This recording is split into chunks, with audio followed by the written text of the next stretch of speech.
I have had lots of people ask me, what is this travel buddy that I'm always talking about and how does it actually work? A travel buddy is a 12-volt oven that you can put in your car, your caravan. A lot of truckies also use it. It is a really great source of being able to cook a multitude of foods as you're traveling, exactly what it says in the name. So I thought I'd do a little bit of show and tell, if you like, and explain what the travel buddy is and how Jason's actually mounted it into our setup. So he's basically permanently mounted ours into the back of our vehicle. He's built a little stand here to hold it up on, and he's even put a little bit of a slide out table so that if I want to actually get hot things out and put it onto the bench, he's done that as well. He has set it up at a, was it 110 amp? Yeah. AGM battery system, so it's running off its own battery system separate from the car battery, which is what you ideally want to do with these, unless you're only going to run it while the car is running, because we do turn up to places and have it running independently quite a lot of the time. You don't ever want to do that if it's only connected to your car battery, because you will flatten your car battery otherwise. So he's put some isolator switches down here, and that particular battery is running the travel buddy, the camp lights, and our fridge / freezer at the moment. But obviously there's more isolator switches if we wanted to do some more things. It's running and being controlled off a projected DC down here, and basically what that does is it talks to the battery, and it either is connected it so that when the car is running, the alternator of the car will actually charge the battery, or we've got a solar panel out on the roof of the vehicle that Jason will take you up and have a look, and that's permanently mounted on the top of the vehicle. I think, is it a 160 watt panel? It's 110. Okay, so 110 watt panel permanently mounted on the roof of the car, canopy of the car. So if the car's not running, it gets its source from there. He's also got an Anderson plug, which he has got mounted down here. So we can run a chaser solar panel as well that we carry all the time, so that if the car isn't getting optimal sun from the top and we're parked up and I'm still using the travel buddy, I'll always plug the chaser in and get as much sun out of it as possible that way. And he's got the system mounted here, so we can see at a quick glance exactly how it's running too. So I'll bring you back to the travel buddy itself. So this is the oven here. They come in two sizes. It comes in a smaller oven, or this one's the larger marine oven. The larger marine oven, you can also, a lot of people use them on their boats as well. So this is made out of a material, I believe, hence why it's they call it the marine model, that eliminates rust and things like that if it is out on a boat. It generally comes with a 12-volt plug that you can plug in, but Jason's hardwired this into this system, so you won't see that on this. The marine model also gives you the option, as well as both of them come with a switch here that you can either run continuously, or it's got a timer up to 2 hours, so that if you put something in, then it will just run down. But quite often, if I'm doing roasts and things like that, it might take 3-4 hours in these ovens, so I put it on the run cycle, not the timer, so it won't click off. The marine model also has a temperature gauge here that you can adjust up to 200 degrees.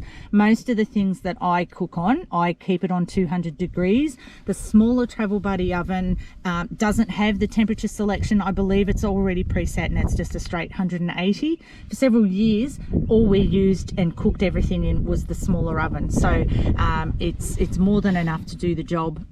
Regardless, we were just having to upgrade and put one in this vehicle, and we decided to get the larger model, so it gives us a bit more option, especially if you've got a lot of people that you're trying to feed all the time. Most of the time we're doing 2 adults and a teenager, But it's great if we're out on tracks and things like that and we have a group with us. I've warmed up scones that I've made, hot jam donuts. You can fit a heap of stuff in these larger models too. So Jason also has attached a little lock latch to lock the door when in transit. The models don't come with this latch, and you can get this latch, I think, did you buy it from Bunnings, Jay? Yeah. So he just bought it from Bunnings and pop riveted it onto the sides there. This is really crucial, especially when you've got heavy meals that you're cooking. We've had a few friends, when we crossed the Simpson 4 years ago, unfortunately the roast hit the door and it flung open and all his roast fell into his back of his car and made a big mess. And sometimes when you're on really bumpy tracks and roads, it might have the tendency to fly open if you've got like a big heavy piece of meat or something in there. So Jason's just hooked up this latch here now, so we never have to worry about that anymore. So I'll open it up and show you inside as well. So both of the models do come with a two rack system.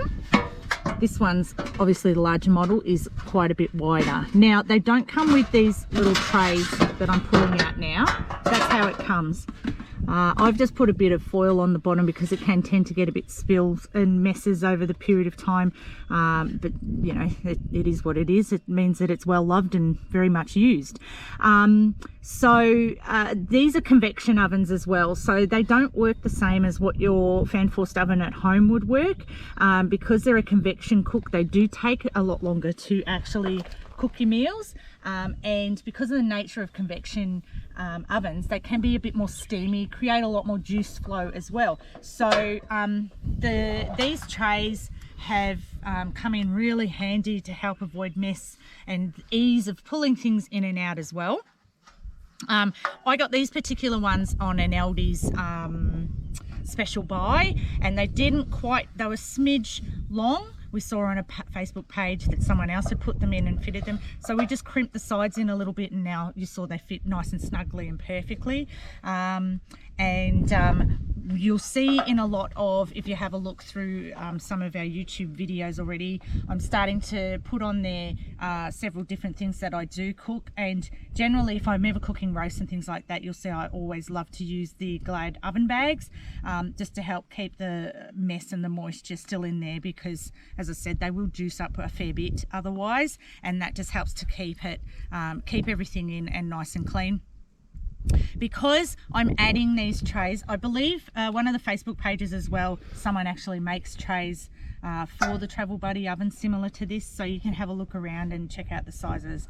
But because I do add these trays in, you need to take that into account when you are actually cooking things, because these Travel Buddies, being convection type, they sort of work a bit on keeping things crisp on airflow, and the more layers that you're adding in between, the longer it's going to take for something to cook.